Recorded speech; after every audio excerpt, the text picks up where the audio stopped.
नगर खजुरा गांव में लाला सेठ नाम का बहुत बड़ा व्यापारी रहता था। वो केसरी प्रसाद नाम के एक छोटे से जलेबी वाले से बहुत जलता था, क्योंकि वो बहुत अच्छी जलेबियां बनाता था और पूरे गांव में घूम घूम कर जलेबियां बेचता था। इस वजह से लाला सेठ की बिक्री में कमी आ जाती है। सेठ, ये केसरी प्रसाद पूरे गांव में घूम घूम कर जलेबियां बेचता फिरता है और यहाँ मेरी दुकान पर ग्राहक कम हो जाते हैं।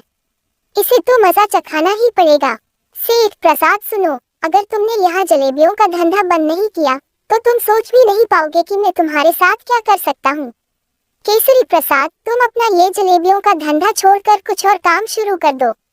केसरी प्रसाद, देखो सेठ, मैं अपना धंधा नहीं छोड़ सकता। मैं जलेबियां बेचकर ही अपनी बेटी की फीस भरता हूँ और अपना घर चलाता हूँ।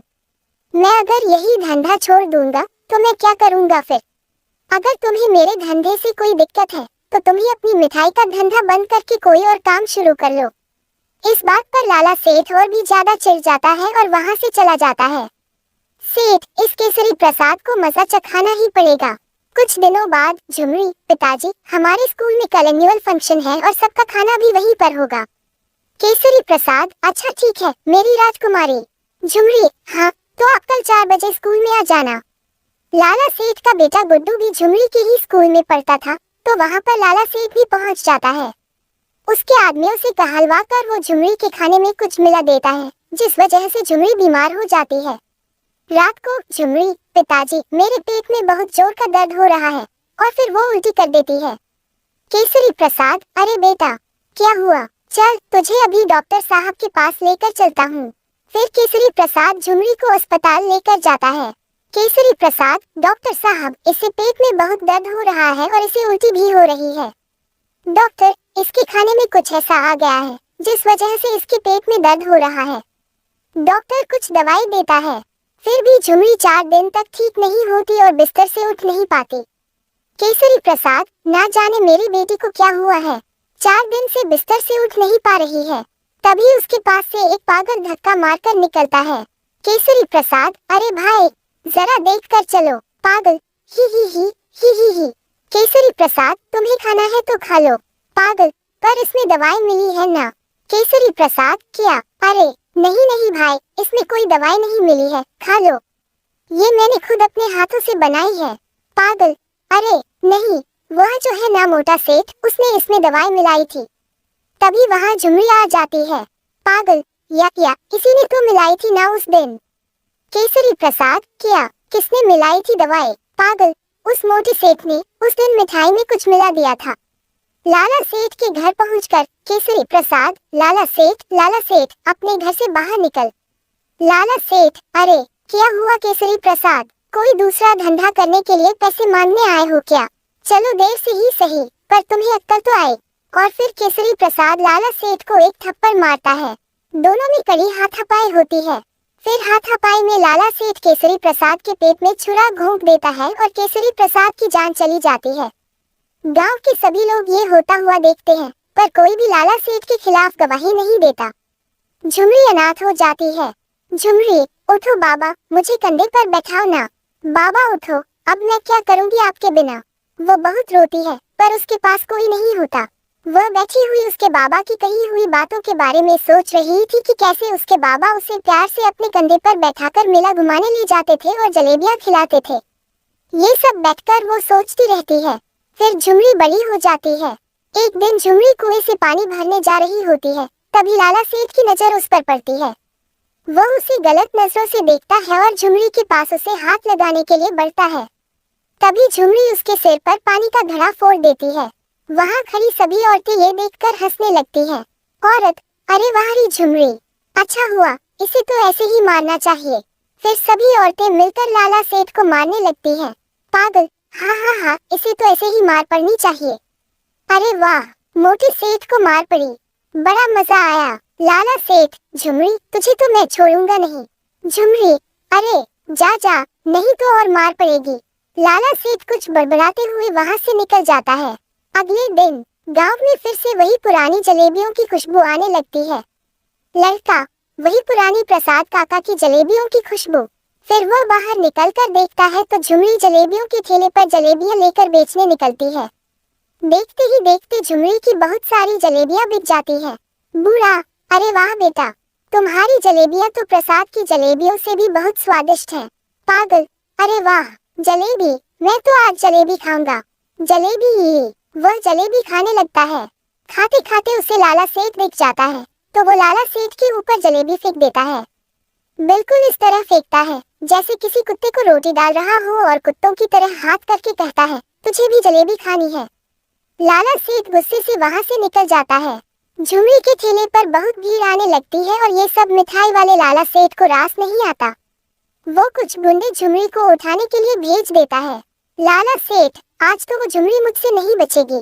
जैसे ही वो आएगी, मैं उसे भी उसके बाप के पास पहुंचा दूंगा। बहुत हवा में उड़ रही है ना। तभी वो दोनों गुंडे पिटी हुए हालत में लाला सेठ के पास पहुंचते हैं। सेठ, अरे तुम्हारी ये हालत किसने की? गुंडा, और किसने? लाला सेठ, उस लड़की ने जिसे आपने उठाने के लिए भेजा था, वह तो बड़ी ही टेढ़ी खीर निकली। सेठ, मैंने तुम दोनों को एक लड़की उठाने के लिए कहा था। तुम दोनों से वह भी ठीक से नहीं हुआ। अब जाओ यहाँ से और मुझे अपनी शक्ल मत दिखाना। लाला सेठ, पर ये झुमरी इन दोनों हट्टे कट्टे पहलवानों को कैसे पीट सकती है? फिर उसे याद आता है कि उसने उसकी भी हालत खराब कर दी थी। वो सोचता है कि झुमरी को मजा चखाना ही पड़ेगा। एक दिन झुमरी जलेबी का ठेला लेकर गांव में बेचने जा रही थी। तभी लाला सेठ उसकी गाड़ी को झुमरी के ठेले के आगे रोक देता है। झुमरी उसकी गाड़ी को सड़क की दूसरी तरफ ले जाने लगती है। फिर लाला सेठ उसकी गाड़ी को और आगे बढ़ा लेता है और झुमरी को नहीं निकलने देता। फिर लाला सेठ गाड़ी से बाहर निकलता है। लाला सेठ, ए झुमरी, देख, तेरी मेरे सामने कोई औकात नहीं है। तू चुपचाप अपनी जलेबियों की दुकान, अरे नहीं नहीं, अपनी जलेबियों का ठेला लेकर यहाँ से दफा हो जा और अपने ठेले को बंद कर दे। नहीं तो मैं इस ठेले को और तुझे कहीं का नहीं छोड़ूंगा। झुमरी आगे आती है और लाला सेठ की गाड़ी का कांच फोड़ देती है। झुमरी, अब देख, तेरी गाड़ी की औकात तो मेरे ठेले से भी पतली हो गई। और उसके मुंह पर पैसे फेंक कर कहती है, ये ले और जाकर अपनी गाड़ी ठीक करवा ले। और अगर चाहिए तो मुझे बोल देना, टिप भी ले ले, काम आएंगे।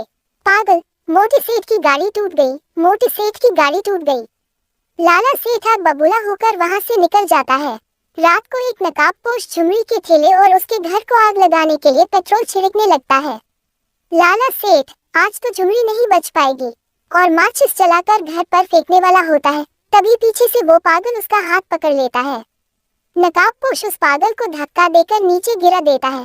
तभी झुमरी वहां आ जाती है। पागल, देखो, ये तुम्हारे घर पर आग लगाने वाला था। मैंने इसे पकड़ लिया, मैंने चोर पकड़ लिया।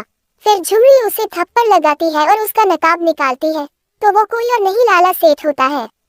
झुमरी, लाला, तू इस हद तक गिर जाएगा, मैंने ये सोचा भी नहीं था। जो किसी की जान ले सकता है, वो कुछ भी कर सकता है। लाला सेठ, ए झुमरी, तुझे क्या लगता है मैं तुझे ऐसे ही छोड़ दूंगा? तुझे तो मैं तेरे बाबा के पास पहुंचा कर ही रहूंगा। उसे भी मैंने बहुत धमकियां दी थी, पर वह सीधी तरह नहीं माना। फिर मैंने उसका पत्ता काट दिया, पर अब तूने भी मेरी नाक में दम कर दिया है। मैं तुझे भी नहीं छोड़ूंगा और ये पागल आज तो अभी मेरे हाथों से मरेगा। और फिर लाला सेठ चाकू निकालकर झुमरी को मारने के लिए आगे बढ़ता है। तभी वो पागल सीधा खड़ा हो जाता है और लाला सेठ का हाथ पकड़ लेता है और चाकू नीचे फेंक देता है। लाला सेठ को वो एक थप्पड़ मारकर नीचे गिरा देता है। लाला सेठ का थप्पड़ की वजह से सिर चकराने लगता है और उसके कानों से खून निकलने लगता है। इंस्पेक्टर, हवलदार, पकड़ लो इस लाला सेठ को और बंद कर दो हवालात में। लाला सेठ, तुम ठीक कैसे हो गए और ये सब क्या नाटक लगा रखा है? इंस्पेक्टर, ये कोई नाटक नहीं है लाला सेठ। तुझे पकड़ने के लिए मुझे पागल बने रहने का नाटक करना पड़ा, ताकि मैं तुझे रंगे हाथों पकड़ सकूं। ये देख, तेरे किए हुए सारे गुनाहों की सबूत, ये फोटो। झुमरी, हाँ लाला सेठ, तुझे क्या लगा था मैं अकेली हूँ? मेरा साथ देने वाला कोई नहीं। जब तूने मेरे पिताजी को दुकान बंद करने के लिए धमकाया था, तब मैं अकेली बगीचे में बैठी हुई रो रही थी। तब इंस्पेक्टर जुगनू मेरे पास आए और मुझसे पूछा, इंस्पेक्टर जुगनू, अरे क्या हुआ गुड़िया रानी? झुमरी, कुछ नहीं, वो मोटा मिठाई वाला, वो मेरे पिताजी को रोज धमकाता है और उन्हें जलेबियां बेचने के लिए मना करता है। उस मोटे सेठ की वजह से मेरा भी कोई दोस्त नहीं बनता। इंस्पेक्टर जुगनू, अच्छा तो आज से मैं तुम्हारा दोस्त हूँ, पर तुम्हें उस मोटे सेठ को पकड़ने में मेरी मदद करनी पड़ेगी। इंस्पेक्टर जुगनू, तभी से मैं पागल बनकर तुम्हारे खिलाफ सबूत इकट्ठा कर रहा था।